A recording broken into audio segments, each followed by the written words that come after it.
Assalamualaikum warahmatullahi wabarakatuh.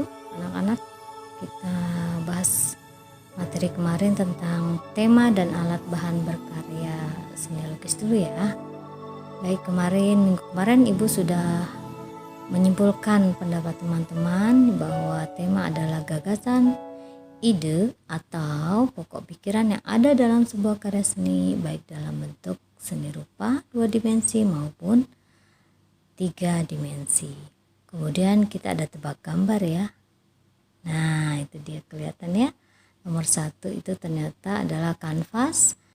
Yang kedua adalah kuas ya. Yang ketiga itu adalah krayon.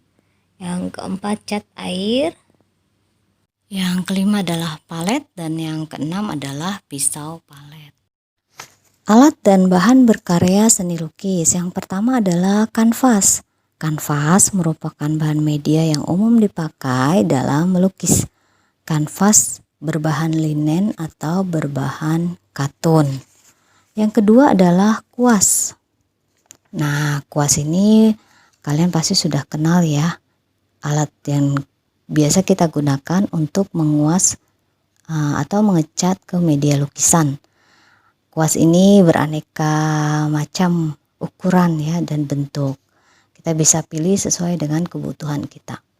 Kemudian yang selanjutnya yaitu krayon.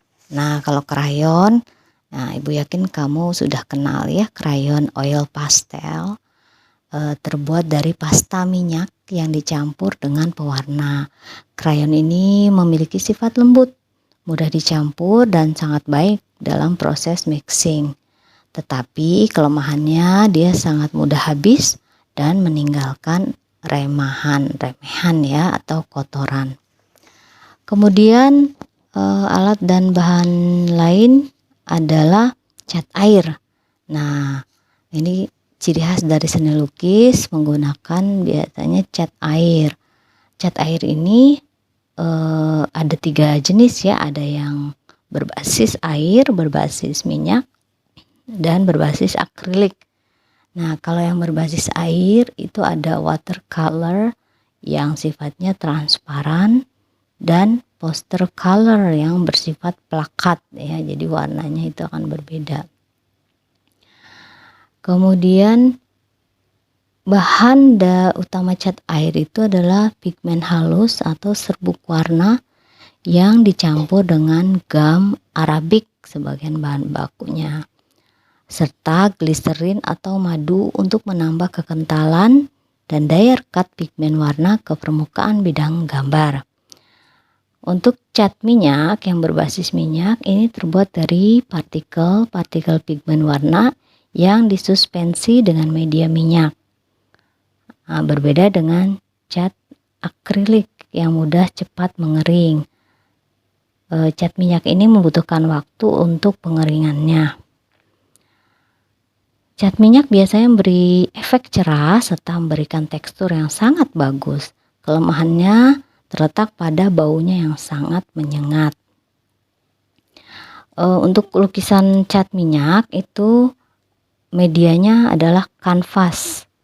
Jadi masing-masing cat ini punya medianya sendiri. Untuk cat air itu kita bisa aja menggunakan kertas ya, tapi kalau untuk cat minyak khusus dia harus dengan kanvas.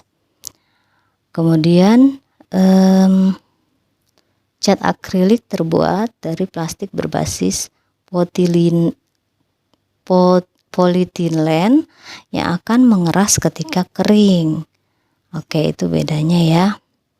Jadi singkatnya cat akrilik ini sebenarnya cat plastik yang tersedia dalam bentuk pasta dan dikemas dalam tub ya.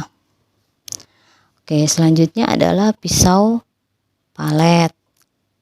Pisau palet terbuat dari aluminium tipis.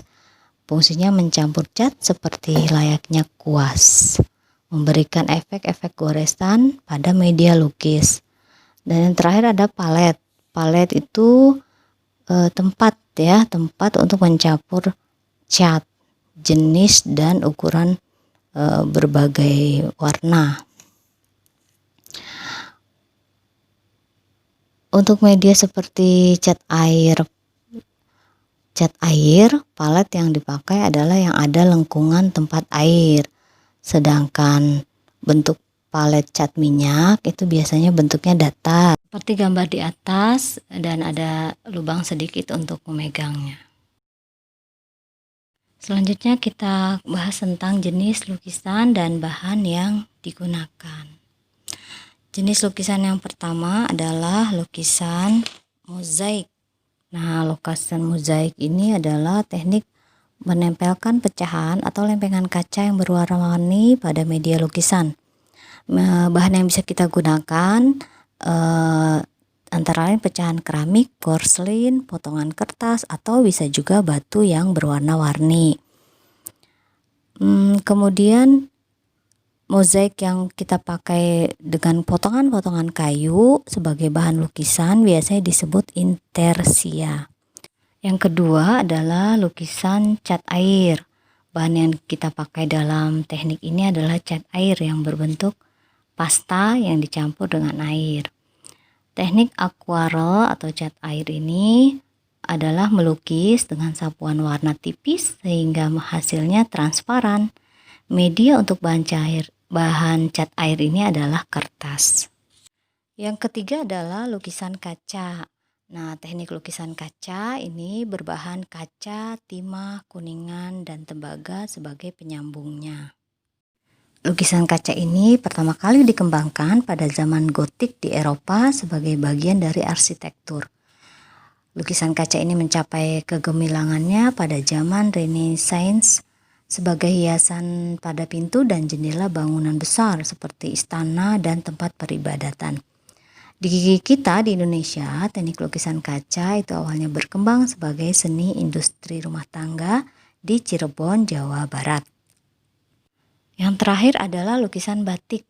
Tekniknya hampir sama dengan cara membatik, yaitu kita tutup permukaan kainnya dengan lilin, alatnya yaitu canting atau malam ya. Kain yang tertutup lilin inilah yang akan membentuk titik, garis bidang ataupun ruang sebelum jadi sebuah gambar. Nah, hasil akhirnya nanti akan dicelup ke larutan pewarna. Baik anak-anak, cukup sampai di sini. Terima kasih. Assalamualaikum warahmatullahi wabarakatuh.